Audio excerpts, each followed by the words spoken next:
National Herald കേസിൽ സോണിയാഗാന്ധിക്കും രാഹുൽ ഗാന്ധിക്കും എതിരായ കണ്ടെത്തലുകൾ തെളിയിക്കാൻ തെളിവുകൾ ഉണ്ട് എന്ന് ഇഡി. ഡൽഹി റൌസ് അവന്യൂ കോടതിയാണ് ഇക്കാര്യം അറിയിച്ചത്. ഇരുവർക്കുമെതിരായ കേസ് നിലനിൽക്കും എന്നും ഇഡി കോടതി അറിയിച്ചു.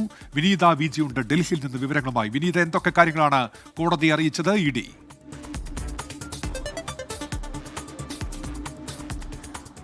ഉന്മേഷ്, നേരത്തെ തന്നെ ഈ നാഷണൽ ഹെറാൾഡ് കേസിൽ ഇഡി നൽകിയിരിക്കുന്ന കുറ്റപത്രത്തിൽ രാഹുൽ ഗാന്ധിയെ 2ാം പ്രതിയും സോണിയാഗാന്ധിയെ 1ാം പ്രതിയുമാക്കിയാണ് കുറ്റപത്രം നൽകിയിരിക്കുന്നത്.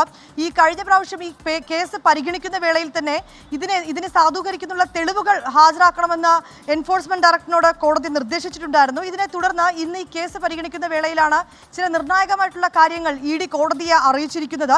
അതിൽ ഈ രാഹുൽ ഗാന്ധിയെയും ഒപ്പം തന്നെ സോണിയാഗാന്ധിയെയും പ്രതി ചേർത്തതിൽ കൃത്യമായിട്ടുള്ള തെളിവുകൾ, കണ്ടെത്തലുകൾ ഞങ്ങളുടെ പക്കലുണ്ട് എന്നാണ് ഇഡി റോസ് അവന്യൂ കോടതിയെ അറിയിച്ചിരിക്കുന്നത്. ഒപ്പം തന്നെ ഇരുവർക്കുമായി 142 കോടി രൂപയാണ് ലഭിച്ചിട്ടുള്ളത്.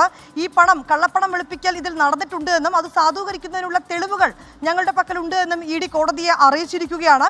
ഒപ്പം തന്നെ ഈ നേരത്തെ സൂചിപ്പിച്ചതുപോലുള്ള വ്യക്തമായുള്ള തെളിവുകൾക്കപ്പുറം പ്രഥമ ദൃഷ്ട്യാ ഈ കേസ് നിലനിൽക്കുന്നതാണെന്നും ഈ PMLA ആക്ട്, കള്ളപ്പണം വെളുപ്പിക്കൽ നിരോധന നിയമപ്രകാരമാണ് ഈ കേസ് എടുത്തിരിക്കുന്നതെന്നും അതുകൊണ്ട് തന്നെ നിലവിലുള്ള തെളിവുകൾ തന്നെ ഈ കേസ് മുൻനിർത്തി നോക്കുമ്പോൾ കേസ് നിലനിൽക്കുന്നതാണെന്നും ഇഡി കോടതിയെ അറിയിച്ചിരിക്കുകയാണ്. ഈ കേസിൽ വിശദമായിട്ടുള്ളൊരു വാദം കേൾക്കാനാണ് കോടതി തീരുമാനിച്ചിരിക്കുന്നത്. തുടർന്ന് ജൂൺ 2 മുതൽ 8 വരെ ഈ കേസിന്മേൽ വിശദമായിട്ടുള്ള വാദം ഉണ്ടാകുമെന്നാണ് ഇപ്പോൾ കോടതി അറിയിച്ചിരിക്കുന്നത്. ശരി വിനീത വിജിയാണ് ഡൽഹിയിൽ നിന്ന് വാർത്തയുടെ വിശദാംശങ്ങൾ നൽകിയത്.